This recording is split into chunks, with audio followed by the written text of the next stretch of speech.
We live in a world now made for selfies. Now, there might be a few of us who are not familiar with it, but more often than not, we carry a camera as attached to our phones. And oftentimes with our phones, we can take pictures of whatever, whoever, and wherever we are. Actually, the truth be known, there's been lots of deaths from people taking selfies, not paying attention so much as to where they are, but how the angle of the camera is being taken.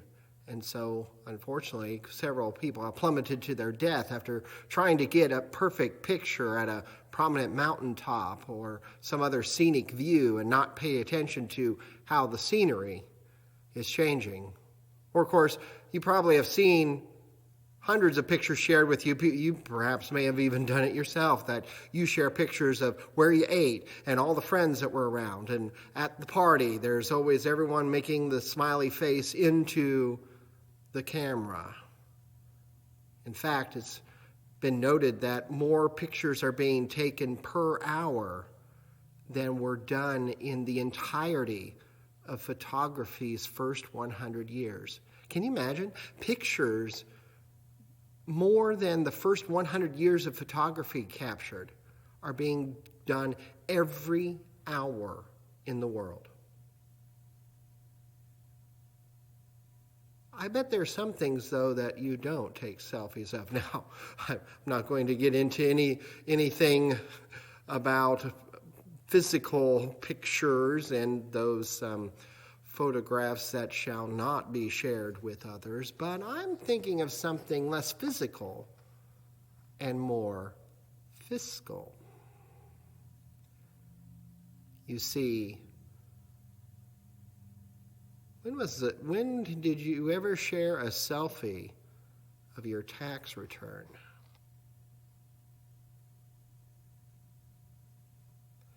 We've been discussing now for several weeks essential Christian practices of the faith. And we've started with worship and prayer, and then also study, both noticing the signals around us as well as the testimony of Scripture to help us.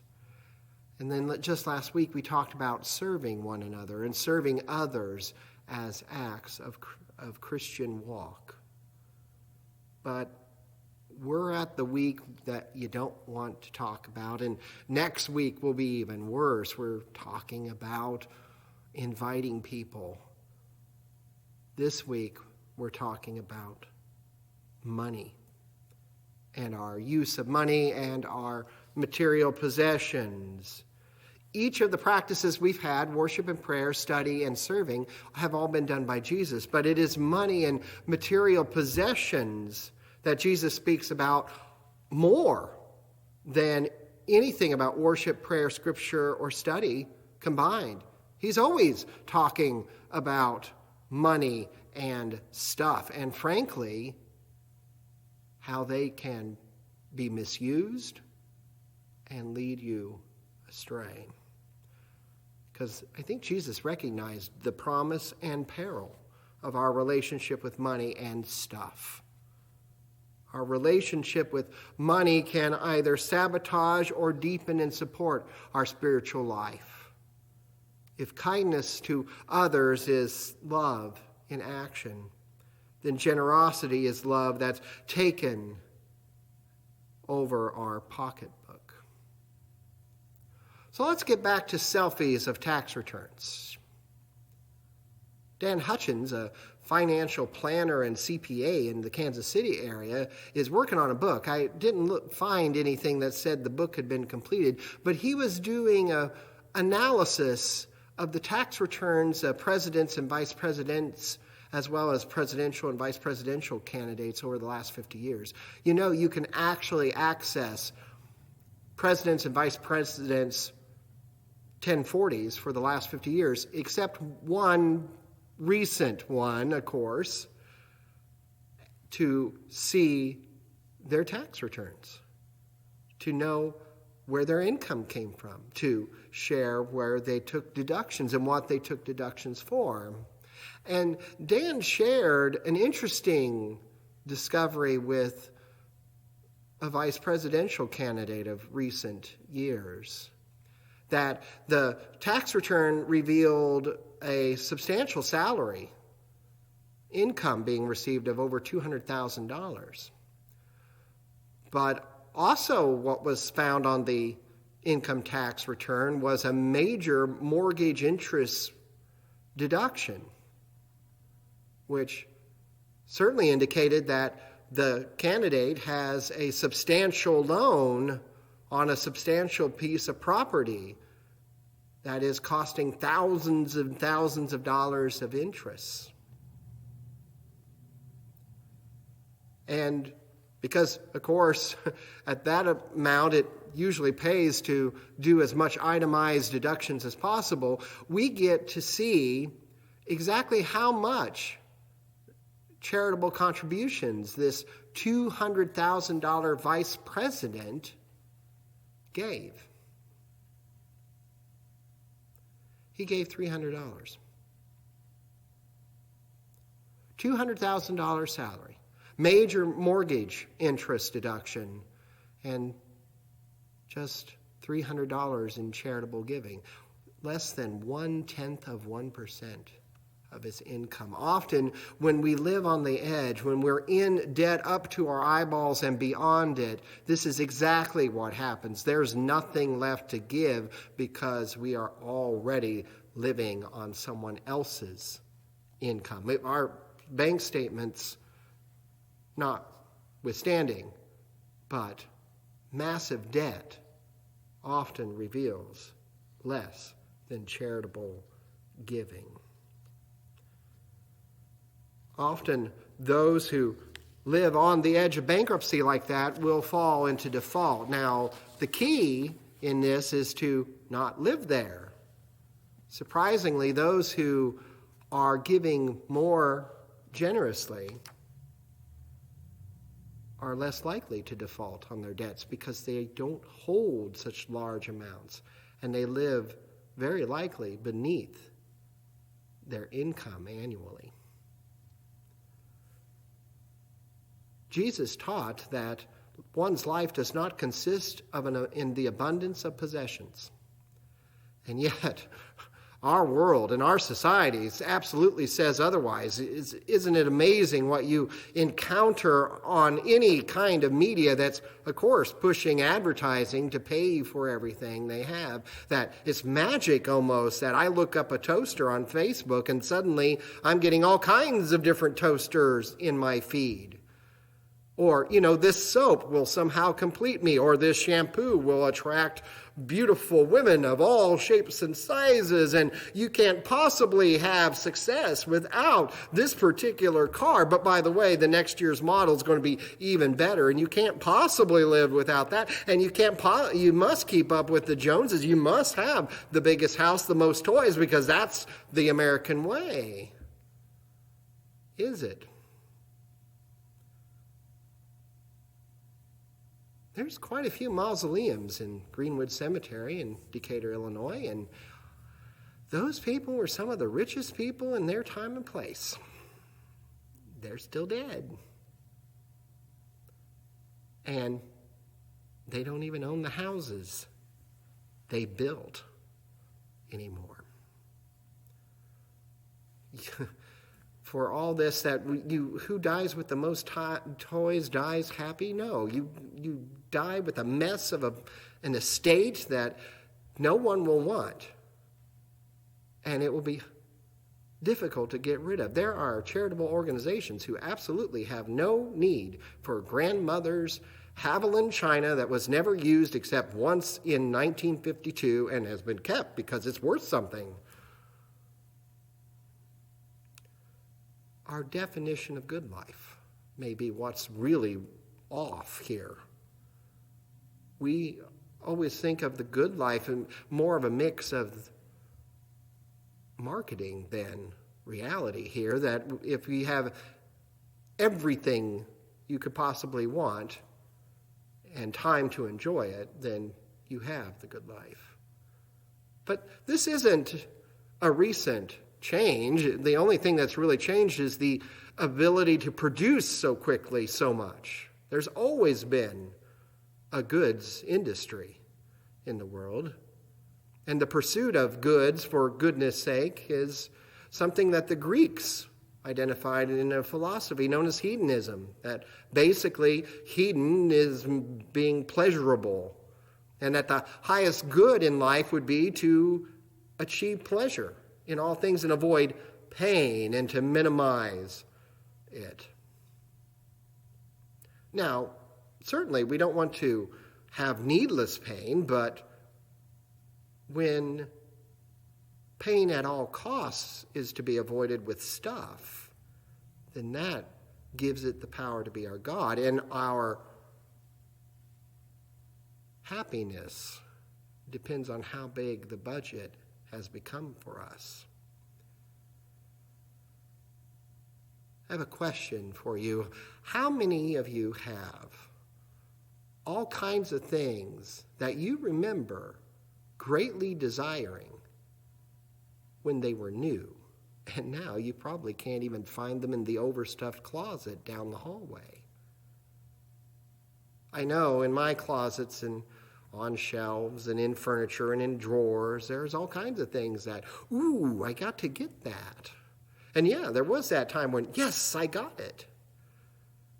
But now those must-haves are now taking up space, and you're trying to get rid of them, and there's nothing you can do about it. And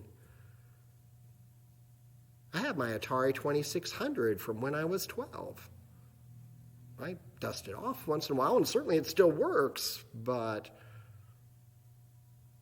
now look at video games today.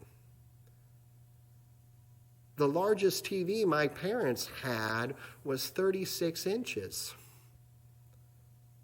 In the wood cabinet, of course.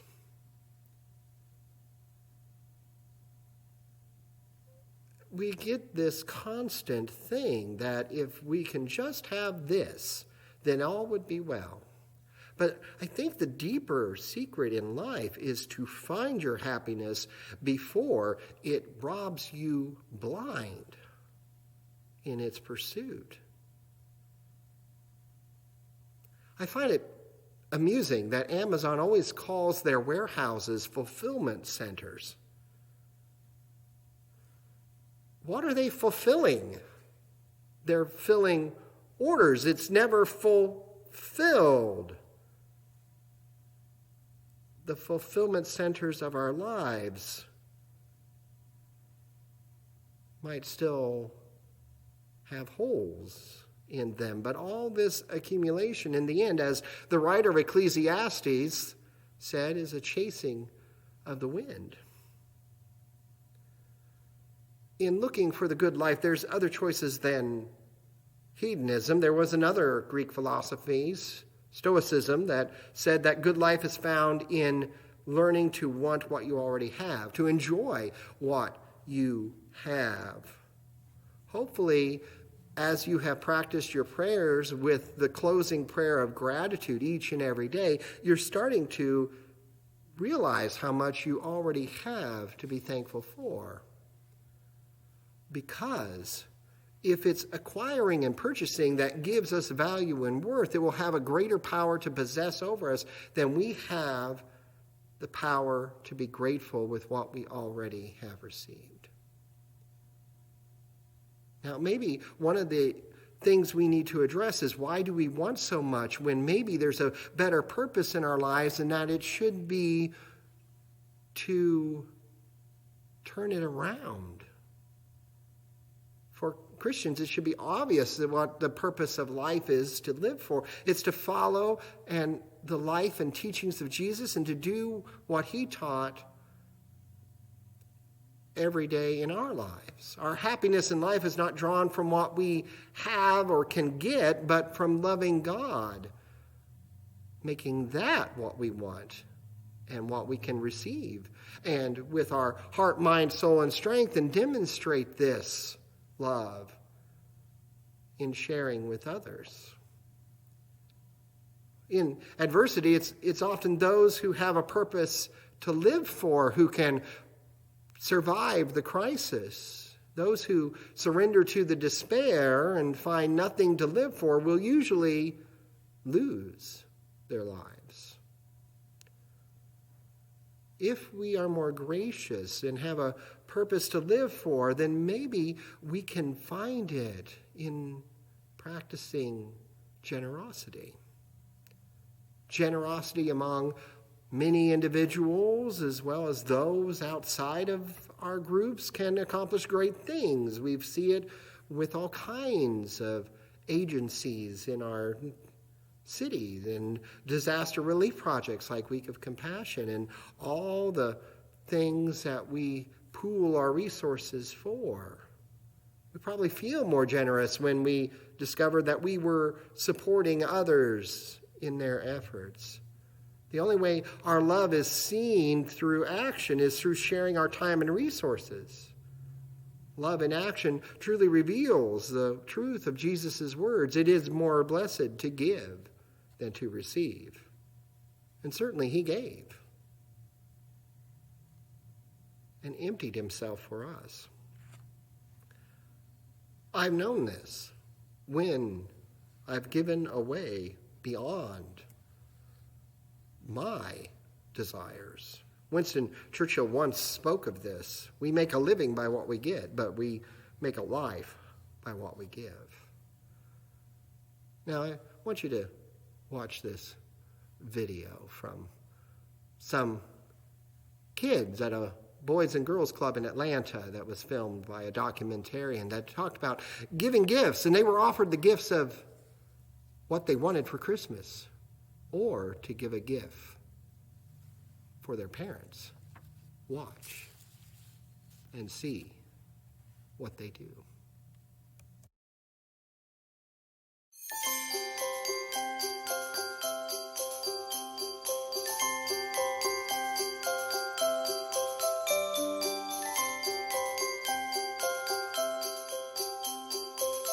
This year for Christmas, what are you hoping to get? A computer, big, giant Barbie house. A trophy case. Xbox 360. Minecraft Legos. What do you think your mom or dad want for Christmas? My mom would probably want a ring. She's never really had a ring. Jewelry. She loves jewelry. A new TV.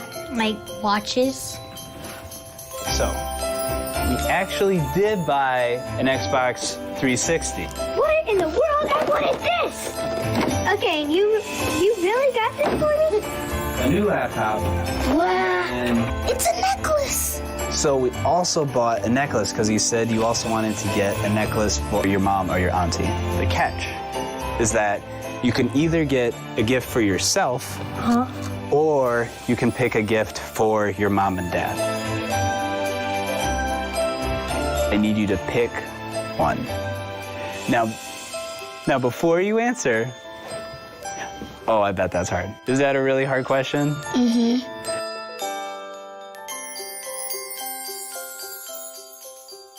What gift do you pick? I choose this. I gotta go with the ring. What gift do you pick?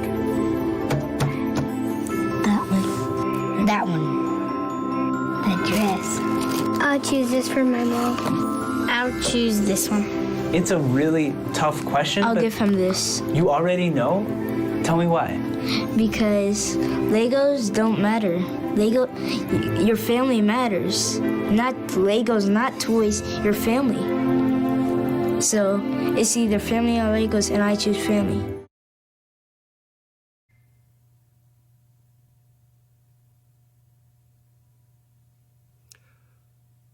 The biggest Christmas present is the look as we watch someone else open a gift that we have picked out for them. Our generosity shows that we are becoming whom God has called us to be. Now, it's not an easy habit for us to do in a world that says get as much as you can. Our exercises, though, help us and remind us of that. We were to worship together as a group and to pray 5 times a day. We are to study at least 5 verses of Scripture a day. And we are supposed to do 5 acts of kindness each week. But generosity, we don't want the 5 acts to become like a quota or a ceiling, and all kinds of things count for generosity. It is not just a financial transaction. Our group activity for generosity, giving, is simple. It's to give consistently to Prairie Avenue and its various ministries, and what matters most will require your generosity, a sacrifice, an obligation, a gift. But there's always the question of amount in there. Often you hear the word tithe. Now, that might truly be a small fortune if you already are at the limits of your credit cards and live at 99.9% of your income and are encumbered by massive debt. But what I can tell you is when you always give God whatever is left in a week, in a day, in a month, in a year, it's usually pretty small. You never, and oftentimes you never find it. You justify yourself, but you're only creating a selfie that you don't want to even look at or share. Now, the easy way to do this is to set it up as bill pay, in a sense, because certainly we can do that, an automatic deposit to the church. And I'm happy to say that even Patrick has taken advantage of this easy way of budgeting his income by simply having an amount given to the church every time his paycheck comes. Now, I have to say it wasn't easy, the road to giving. Generosity never is, but it can be done. And it's pretty amazing what happens when you start the journey. Consistent. An amount you know consistently you can do. And watch that desire grow. Watch how it changes you. We thought it was a leap for us to start at 1%. And then 3, and then 5. And then when I became full-time minister to you all, 10 was the floor, not the ceiling for us. Remember that vice president who gave less than 1/10 of their income? Now, I'm not comparing, although it sounds like it, and certainly it could be. But I'll share a selfie with you, our tax return, at least pending as of right now in 2021 for taxes 2022 paid 2021. Done the tally of what we have given away from our income. Our income was $53,503 for the year. This included Amanda taking a job that was paying less than the state for a while, us having to increase our health insurance payments for a while because workplace health insurance was not affordable for us as a family, but we still gave $6,735. Now, I'll do the math for you. That is 12.58% of our income. It's $6,735 that could have been spent on stuff, but it wasn't. Doesn't feel right. I don't want a single one of those dollars to come back. And I can't wait to give more. Your tax return reveals more than how well you overpaid on your taxes or underpaid on them. It reveals the status of your fiscal soul. Is your house in order? Does it show generosity? Or does it show the edge of selfishness? You can change that today. In whatever amount you feel you can do. Just do it and watch generosity grow. Amen.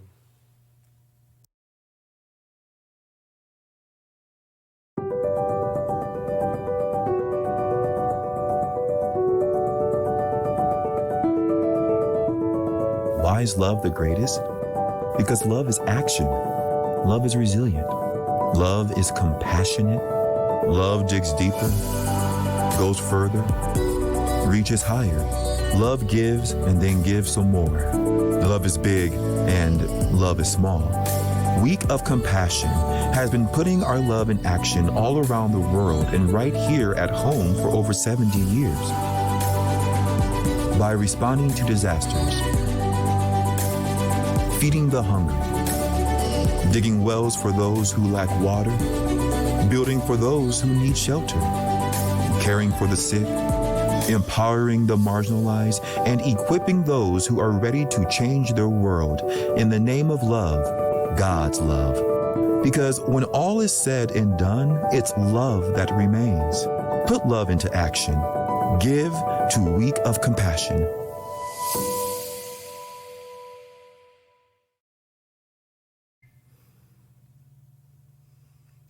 Our congregation is blessed with 23 regular contributors out of a worshiping attendance of around 35. But one of the things I've noticed in the patterns of our giving is the special offerings and the support it receives. Out of 23, less than 10 regularly contribute to those extra requests that we have. For one of your acts of generosity, one of the 5 for the month, I want to encourage you to give to Week of Compassion. We have boxes. Everyone I know of has change somewhere. Perhaps stuffed in your mattress, perhaps fallen on the floor, perhaps in a coin jar. I know that at our house we have a little God money thing that every quarter or so it disappears to a generous cause. But I want to challenge us that I would like all 23 of our regular givers and all those who give only occasionally or irregularly to give. I would like to see our Week of Compassion offering this year. Our goal is $600. I'd like to see our Week of Compassion offering include 90% of those who call themselves members of Prairie Avenue Christian Church, giving something. Now, whether that is the change you literally found in your pockets or your pants drawers or whatever, I don't need to know where it came from. I just want it to go to this generous cause. We have boxes like this available here at the church. If you'd like to get one, let me know. And I'd like to see a 90% response in generosity this month. All of us can give something to this cause. Please join us.